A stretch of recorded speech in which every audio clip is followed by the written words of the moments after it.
गुरु तुम हो ज्ञानी ज्ञान के दाता, मुनि गुरुवर को करके प्रणाम गाऊं मैं, ध्याऊं मैं सुबह शाम। पुलक सागर एक नाम एक नाम। इस कार्यक्रम के प्रसारण पुण्यार्जक परिवार हैं श्री सुधाकर जी अग्रवाल, जितेंद्र कुमार सुधाकर जी अग्रवाल, ट्रस्टी जिन शरणम तीर्थ, संरक्षक पुलक मंच परिवार श्री रामपुर, सौभाग्यवती प्रिया जितेंद्र कुमार अग्रवाल, अध्यक्षा पुलक मंच परिवार श्री रामपुर, राष्ट्रीय शिक्षा मंत्री पुलक मंच परिवार, संयोजिका जिन शरणम छात्रावास, अध्यक्षा आचार्य शांति सागर पाठशाला श्री रामपुर, कुमारी समृद्धि चिरंजीव सार्थक अग्रवाल परिवार श्री रामपुर, जैन एग्रो इंडस्ट्रीज, निर्माता कॉटन सीड ऑयल और एग्रो उत्पाद, plot number A180, MIDC Shri Rampur, जिला अहमदनगर, महाराष्ट्र। भगवान महावीर के अमर संदेश जीव दया की राह पर चलते हुए भारत गौरव राष्ट्र संत आचार्य श्री पुलक सागर जी गुरुदेव की प्रेरणा से वात्सल्य धारा ट्रस्ट द्वारा संचालित एक महान अभियान, शिक्षा और सेवा समय की मांग, वात्सल्य धारा एक समाधान, मानवीयता की दुनिया में बढ़ते कदम, वात्सल्य धारा एक प्रकल्प अनेक, सुशिक्षा सुस्वास्थ्य शिविर, औषधि वितरण, वात्सल्य धारा रुग्ण वाहिनी, अहिंसा प्रसाद, माँ जनवाणी संग्रहालय, जीव दया, गौ सेवा, कन्यादान, वात्सल्य धाम। सामर्थ्य अनुसार सहयोग राशि प्रदान कर हमसे जुड़ें। बैंक खाता विवरण निम्नवत है, अथवा आप अपनी धनराशि दिए गए QR कोड को स्कैन करके हमें UPI द्वारा सीधे भेज सकते हैं। आपके द्वारा दिया गया दान आयकर की धारा 80G के अंतर्गत कर मुक्त है। पूछताछ हेतु संपर्क करें। पगली पत्थर मेरा नहीं, ये भी राम का ही तैर रहा है, ध्यान रखना। क्योंकि मैंने कहा था कि पत्थर तू यदि डूब गया तो तुझे श्री राम की। तो मंदोदरी ने कहा जब तुम इतना जानते हो तो फिर लड़ाई क्यों करते हो राम से?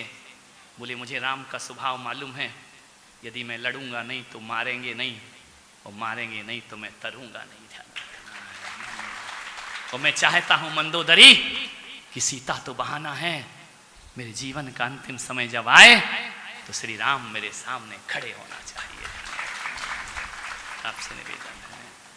ये थे राम नाम की महिमा। पत्थर तैर गए, जुलाहे को गुरु मंत्र मिल गया, मीरा को मंत्र मिल गया, अहिल्या का उद्धार हो गया। राम नाम की ताकत, हकीकत में जो ताकत राम में नहीं वो उनके नाम में हुआ करती है, ध्यान रखना। बोलिए जय जय श्री राम। भुजा उठाए प्रण की, मान्यवर विचार करिए, सोचिए। राम की ताकत यदि इस देश का महात्मा गांधी जीवन भर चिल्लाए ईश्वर अल्लाह तेरो नाम, ईश्वर अल्लाह तेरो नाम, मरते समय अल्लाह नहीं निकला, क्या निकला? समाधि पे क्या लिखा है? वो ईश्वर अल्लाह उनकी राजनीति थी और राम उनके आराध्य थे, ध्यान रखना। उस समय नहीं निकला ईश्वर अल्लाह, हे ईश्वर हे अल्लाह, नहीं, क्या निकला? हे राम। कितनी गोली लगी? 3 गोली। कितनी गोली लगी? बोलिए। 3 गोली लगी ना। एक गोली में हे बोला, एक में रा और एक में मां। तीनों गोलियां सार्थक हो गई उनके जीवन की, ध्यान रखना। हे राम, इसके अलावा उनके मुख से कुछ नहीं निकला। और यदि महात्मा गांधी के मुख से अंतिम समय राम शब्द नहीं निकलता तो भारत की राजनीति कब का उनको कचड़े घर में फेंक देती, उठाकर, ध्यान रखना। ये राम की बदौलत है कि महात्मा गांधी राष्ट्रपति नहीं राष्ट्रपिता बनकर के जिए, ध्यान रखना। ये राम नाम की ताकत है। आज भी उनकी समाधि पर क्या लिखा है? हे राम, ध्यान रखना। राम की ताकत। लोग कहते गांधी ने देश को स्वतंत्रता दिलाई, हे राम शब्द ने देश को आजाद किया है, ध्यान रखना है। ये राम नाम की महिमा। ये मैं पहला प्रभावित हुआ राम के नाम से। दूसरा, जल्दी तो नहीं बोलो, पूरी तरह राम भक्त बन के बैठे हो ना, लंका से तो नहीं आए हो, ध्यान रखना। आज बोलने दो, कभी कभी राम पे बोलते हैं, ध्यान रखना। और ऐसे अच्छे श्रोता कहाँ मिला करते हैं, ध्यान रखना, जो राम पर आराम से बैठकर सुनते हैं। दूसरी चीज, राम का स्वभाव।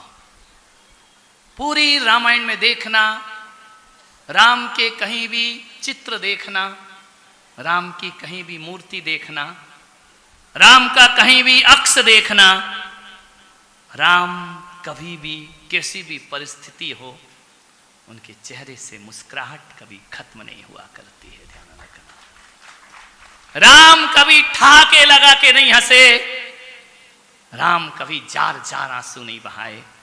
हर परिस्थिति में मुस्कुराना सीखना है तो राम का दर्शन करना सीखिए। कैसी भी परिस्थिति हो, राम मुस्कुराते रहे हमेशा, कभी उनका गुस्से में रूप नहीं दिखाई देता है। मुस्कुराता हुआ चेहरा, हर परिस्थिति में उनके चेहरे से मुस्कुराहट खत्म नहीं हुई।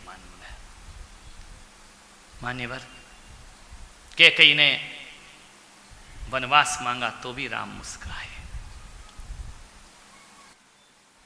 पिता ने राज्य अभिषेक की तैयारी की तो भी राम मुस्कुराए। केवट से मिले तो भी राम मुस्कुराए, केवट से बिछड़े तो भी राम मुस्कुराए। शबरी से मिले तो भी राम मुस्कुराए, शबरी से बिछड़े तो भी राम मुस्कुराए। जो बिछड़े बिलखत फिरे, जो जो राम से वन में मिला वो बिलखता फिरता था वियोग में, ध्यान रखना। अयोध्या रोती रही, राम सुबह सुबह सबको सोता हुआ छोड़कर आगे निकल गए, गंगा के तट पे पहुंच गए। जो बिछड़े बिलखत फिरे, केवट हो या निषाद, पर धीर वीर रघुवीर के कोई ना हर्ष विषाद। धीर वीर रघुवीर के कोई ना, कभी दुखी नहीं, कभी चेहरे पर स्मित मुस्कान।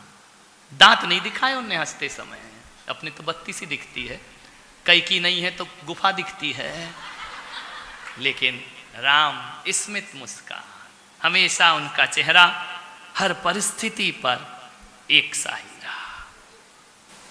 मालूम है, राम को वनवास हुआ, किसने दिया? बोलो। कैकेयी ने। एक बात याद रखना, कैकेयी ने नहीं दिया, कैकेयी तो प्राण देती थी राम पर। दशरथ के वंश में कैकेयी जैसी आत्मा कैसे हो सकती है? जहां सब सदपुरुष महात्मा पुरुषों का जन्म हुआ, जहां महान से महान व्यक्तित्वों का जन्म हुआ, वहां कुल कलंकनी कैकेयी कैसे हो सकती है? कैसे कैकेयी राम को वनवास दे सकती है? एक बात याद रखना, कैकेयी वनवास नहीं देती है। जो पीहर से दहेज में एक आती है ना, ज्यादा ससुराल का माल, हर चीज अच्छी नहीं होती मेरे भाई, कुछ ऐसी भी आ जाती है जो नाश करा देती है सबका। इसलिए ज्यादा ससुराल के माल पे ध्यान मत रखो, एक ले आए वही बहुत है। नहीं तो एक बच्चा था, तो एक आदमी ने पूजा की और कहा कि भैया ये नारियल बच गए, जाके वापस करे आओ दुकान में। गया बच्चा, लौट के आया, फिर नारियल ले आया। पापा ने कहा क्यों रे नारियल वापस नहीं किया? दुकानदार ने बोले, उसने कहा ये वापस नहीं होगा। बोले क्यों? बोले सिंदूर लगी चीज वापस नहीं होती। समझ गए क्या? कुछ लोगों को घर में जाके समझ में आएगा। कोई भी चीज सिंदूर लग जाए तो फिर वो वापस, इसमें सिंदूर लग गया है, ध्यान रखना। मान्य सोचना है कैकेयी कैसे वनवास देगी जिसने अपना स्तनपान कराया हो, जो भरत को नीचे छोड़कर राम को गोद से उठाती है। एक बात याद रखना,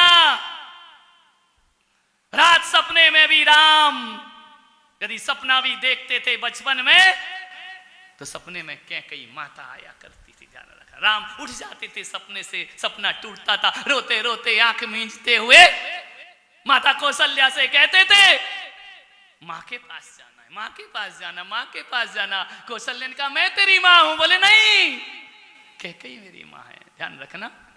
भरत ने तो हमेशा कौशल्या को बड़ी माँ कहा, लेकिन राम ने कैकेयी को कभी छोटी माँ नहीं कहा, हमेशा माँ कह करके बुलाया, ध्यान रखना। ये राम का स्वभाव तो देखो, राम का नेचर देखो, राम के स्वभाव की बात कर रहा हूं। हमेशा माँ कह करके बुलाया। राम ने कौशल्या को बड़ी माँ कहा, लेकिन कैकेयी को कभी छोटी माँ कह करके नहीं बुलाया। मेरी माँ, माँ कह करके बुलाने वाली। रात दिन कैकेयी निमग्न है राम के प्रेम में, राम के अनुराग में डूबी माता कैकेयी राम को कैसे वनवास दे सकती है?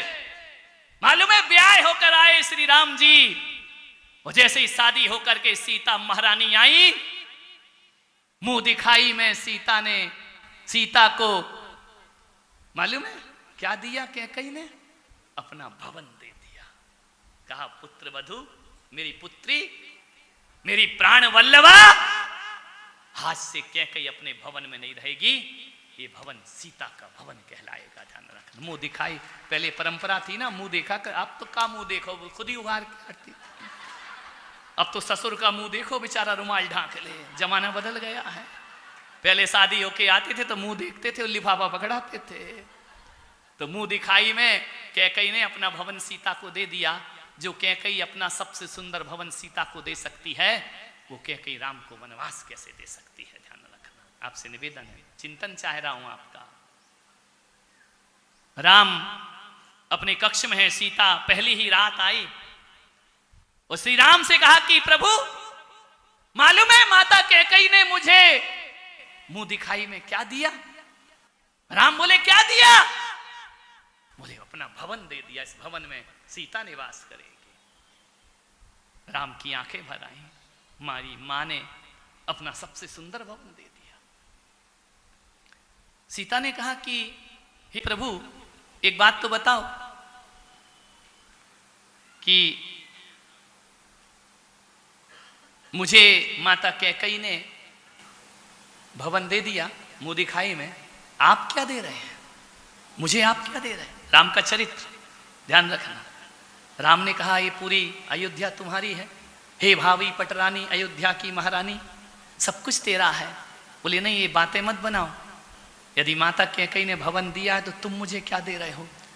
तो राम ने बहुत सुंदर हीरे का चूड़ा मणि सीता को कहा कि ये संभालो। उसने कहा नहीं चाहिए, मेरे बाप के यहाँ बहुत है, मैं कोई गरीब घर से थोड़ी आई, राजा जनक की बेटी हूं, हीरे मोती का ढेर लगा है, मुझे नहीं चाहिए ये। तो फिर सीता तुम्हें क्या चाहिए? बोले आप दो, मुझे क्या देना चाहते हो? राम ने कहा तुझे हीरा नहीं चाहिए, मोती नहीं चाहिए, महल नहीं चाहिए। बोले बस प्रभु मुझे आपसे चाहिए, आज मुंह दिखाई में पहले आपको कुछ मुझे देना होगा। राम ने कहा क्या दूं? बोले वो तुम्हारा टेंशन, मेरा नहीं, क्या देना है, मुझे तो चाहिए अनमोल वस्तु चाहिए, सबसे अमोलक वस्तु चाहिए। तो राम ने भुजाएं उठाई और कहा कि सीता हमारे रघुवंश में बहु विवाह करने की परंपरा है, और आज मुंह दिखाई में राम तुझे वचन देता है एक पत्नी व्रत धारण करता हूं, मैं दूसरी शादी नहीं करूंगा, मैं हमेशा सीता तुम्हारा था, तुम्हारा हूं और तुम्हारा ही, मैं स्वप्न में भी तुम्हारे बिना किसी का चिंतन नहीं कर। सुन लो राम भक्तों, ध्यान रखना, एक था रावण और एक थे राम। रावण के कितने शीश थे? बोलो। तो आंखें कितनी होंगी? कितनी आंखें होंगी? तुम्हारे कितने शीश हैं? आंखें कितनी हैं? सोचो रावण कौन है? रावण के 20 शीश, रावण की 20 आंखें एक सीता पे टिकी थी, तुम्हारी 2 आंखें। बोलो बोलो, इधर उधर मत देखो। रावण की 20 आंखें एक सीता को देखती थी, और तुम्हारी 2 आंखें हैं। दिनेश जी बता दो कितनों को देख, मिले नहीं मिले अलग बात है, असली रावण कौन है? विचार करो। है रे मन, तू किस किस पे नहीं फिसला? कभी बना दशरथ की कौशल्या, कभी बना कृष्ण की राधा, और कभी बना त्रिशला सिद्धार्थ की त्रिशला। रे मन, तू किस किस पे नहीं फिसला? ध्यान रखना, विचार करना, असली रावण कौन है? एक जगह रावण का पुतला जल रहा था, सारे लोग जला रहे, रावण दहन करो, रावण दहन करो। पुतले में से आवाज आई, सावधान, पहला बाण वही चलाना जो राम हो। क्या आवाज आई? क्या आवाज आई? पहला बाण वही चलाना। सारे रावणों के बाण गिर गए। ध्यान रखना है, मानवर सोचना, राम चरित्र हैं, राम कहानी नहीं है। राम ने प्रण कर लिया कि सीता रघुकुल रीत सदा चले आई, प्राण जाए पर तेरे अलावा कोई और तेरा स्थान मेरे जीवन में नहीं। ये राम का चरित्र है मेरे भाई। जब ऐसी स्थिति आई, अश्वमेघ यज्ञ हुआ, बोले कि बिना जोड़े के यज्ञ नहीं होता है, महारानी होना चाहिए। राम ने कहा सीता तो वापिस आ नहीं सकती है, लेकिन मेरी तो जनक ने कहा, दशरथ जनक ने कहा, माताओं ने कहा दूसरा विवाह करो, अपन रघुवंशी बहुत विवाह होते हैं। राम ने कहा नहीं, मैंने सीता को वचन दिया है, वो मेरे पास रहे या ना रहे, उसकी अधिकार, उसका स्थान सीता के अलावा कोई और नहीं ले सकता है। परम पूज्य भारत गौरव राष्ट्र संत मनोज्ञाचार्य 108 पुलक सागर जी महाराज के मंगल आशीर्वाद से जिन शरणम छात्रावास, एडमिशन ओपन। संस्कार, शिक्षा और सुरक्षा का संगम जिन शरणम छात्रावास। आप सभी को हर्ष के साथ सूचित किया जाता है कि जिन शरणम छात्रावास में शैक्षणिक वर्ष 2026 हेतु प्रवेश प्रारंभ हो चुके हैं। बोधार इंटरनेशनल स्कूल वापी में गुणवत्तापूर्ण शिक्षा के साथ साथ जिन शरणम छात्रावास में बच्चों को उत्तम संस्कार, अनुशासन एवं सुरक्षित वातावरण प्रदान किया जाता है। तभी तो प्रत्येक वर्ष हजारों बच्चे प्रवेश हेतु आवेदन भरते हैं। तो शीघ्र करें। जिन शरणम छात्रावास, प्रमुख विशेषताएं।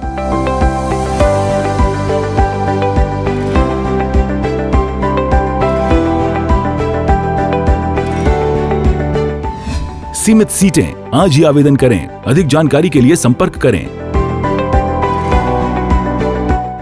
भगवान महावीर के अमर संदेश जीव दया की राह पर चलते हुए भारत गौरव राष्ट्र संत आचार्य श्री पुलक सागर जी गुरुदेव की प्रेरणा से वात्सल्य धारा ट्रस्ट द्वारा संचालित एक महान अभियान, शिक्षा और सेवा समय की मांग, वात्सल्य धारा एक समाधान। मानवीयता की दुनिया में बढ़ते कदम, वात्सल्य धारा एक प्रकल्प अनेक। सुशिक्षा, सुस्वास्थ्य शिविर, औषधि वितरण, वात्सल्य धारा रुग्ण वाहिनी, अहिंसा प्रसाद, माँ जनवाणी संग्रहालय, जीव दया, गौ सेवा, कन्यादान, वात्सल्य धाम। सामर्थ्य अनुसार सहयोग राशि प्रदान कर हमसे जुड़ें। बैंक खाता विवरण निम्नवत है, अथवा आप अपनी धनराशि दिए गए QR कोड को स्कैन करके हमें UPI द्वारा सीधे भेज सकते हैं। आपके द्वारा दिया गया दान आयकर की धारा 80G के अंतर्गत कर मुक्त है। पूछताछ हेतु संपर्क करें। इस कार्यक्रम के प्रसारण पुण्यार्जक परिवार हैं श्री सुधाकर जी अग्रवाल, जितेंद्र कुमार सुधाकर जी अग्रवाल, ट्रस्टी जिन शरणम तीर्थ, संरक्षक पुलक मंच परिवार श्री रामपुर, सौभाग्यवती प्रिया जितेंद्र कुमार अग्रवाल, अध्यक्षा पुलक मंच परिवार श्री रामपुर, राष्ट्रीय शिक्षा मंत्री पुलक मंच परिवार, संयोजिका जिन शरणम छात्रावास, अध्यक्षा आचार्य शांति सागर पाठशाला श्री रामपुर, कुमारी समृद्धि चिरंजीव सार्थक अग्रवाल परिवार श्री रामपुर, जैन एग्रो इंडस्ट्रीज, निर्माता कॉटन सीड ऑयल और एग्रो उत्पाद, plot number A180 MIDC Shri Rampur, जिला अहमदनगर, महाराष्ट्र। गुरु तुम हो ज्ञानी, ज्ञान के दाता।